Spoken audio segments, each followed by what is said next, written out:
जय श्री राम, जय माता दी। कैसे हो आप लोग? उम्मीद करती हूँ बहुत अच्छे होंगे, बहुत स्वस्थ होंगे। तो इस वीडियो में जो हम बात करने वाले हैं वे एकदम सच्ची घटना है जो कि बरसाना धाम की है। इस वीडियो में हम बात करेंगे कैसे एक रमा नाम की महिला को साक्षात राधा रानी आकर के एक पुत्री के रूप में रोज दर्शन दिया करते थे। तो चलिए वीडियो स्टार्ट करते हैं। किसी गांव में रमा नाम की एक स्त्री रहती थी। उसकी शादी को लगभग 5 से 6 साल हो गए थे, लेकिन अभी तक उसकी कोई संतान नहीं थी। उसी गांव में गांव की कुछ औरतें राधा अष्टमी का उत्सव मनाने बरसाना जा रही थी। तो उन लोगों ने रमा को भी साथ चलने के लिए कहा और बोली, राधा रानी बड़े दयालु है, वह तुम्हारी गोद अवश्य भर देंगी। रमा इससे पहले कभी भी अपने परिवार से दूर नहीं हुई थी, लेकिन संतान की इच्छा से वह मान गई और अपने सास तथा पति की आज्ञा लेकर चल दी।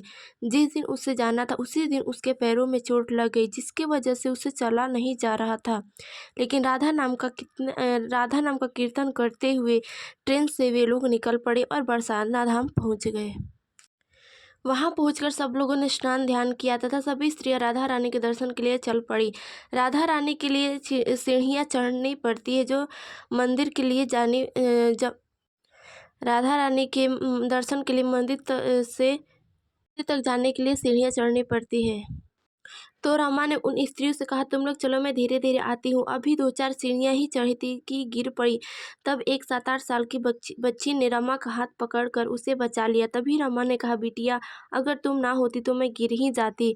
उस बच्ची ने कहा, ऐसे कैसे गिरने देती मैया मैं आपको। तब रमा ने पूछा, बेटी तुम्हारा नाम क्या है? तब उस बच्ची ने बताया, मेरा नाम लाडो है, मैं यहीं बगल की रहने वाली हूँ। सीढ़ियों पर बैठते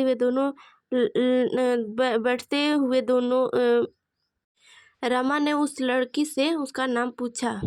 तब उस बच्ची ने बताया, मैया मेरा नाम लाडो है। तब सीढ़ियों पर बैठते हुए लाडो ने रमा से कहा, मैया मेरे लिए क्या लाई हो? तब रमा को ये बात बड़ी आश्चर्यजनक लगी, क्योंकि ना कोई जान ना पहचान लाडो ऐसे बोल रही थी। फिर रमा ने कहा, मैं कल तुम्हारे लिए कुछ लेकर आऊँगी, बताओ तुम्हें क्या पसंद है? तब लाडो ने कहा, मुझे लहंगा, चुनरी, हार, टीका, नथिया सब पसंद है, मेहंदी भी पसंद है, कुछ भी ला देना।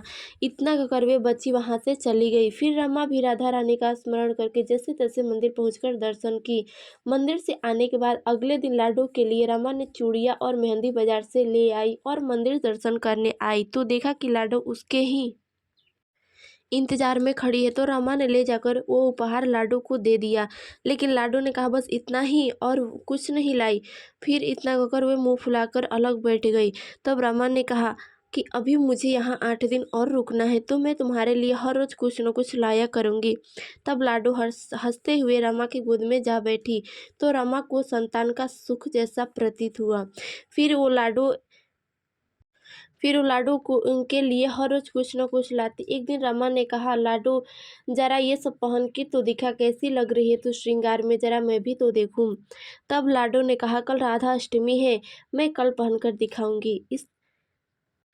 इस बार लाडो के साथ एक लड़का भी था। तो रमा ने एक धोती कुर्ते तथा मोर मुकुट भी साथ ले गई थी, जो उसे खुद नहीं पता कि ये सब वे क्यों लेकर जा रही है। तब रमा ने लाडो से पूछा, लाडो ये कौन है? तब लाडो ने कहा, मैया यह कनुआ है, यह मेरे साथ ही रहता है। तब रमा ने कहा, लाडो ये वस्त्र मैं कनुआ को दे दूं? लाडो ने कहा, मैया दे दो। अपना अपना वस्त्र लेकर दोनों वहां से चले गए, ये बोलकर कि कल राधा अष्टमी के दिन हम इसे पहनेंगे।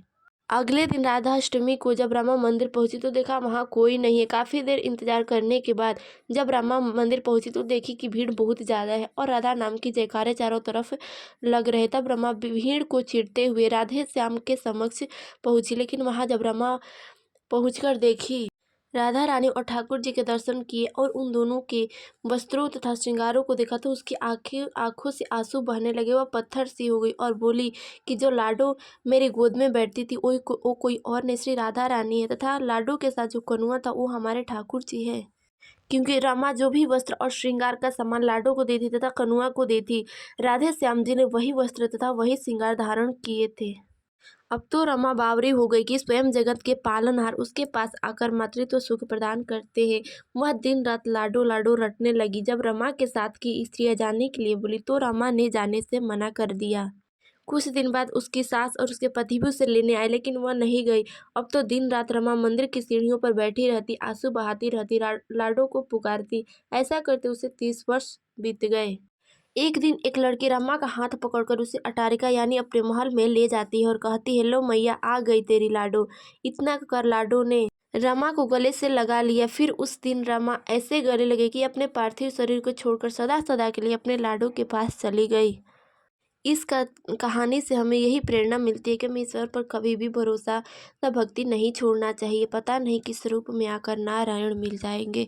तो इस वीडियो में बस इतना ही। मिलते हैं अगले वीडियो में। जय श्री राम, हर हर महादेव।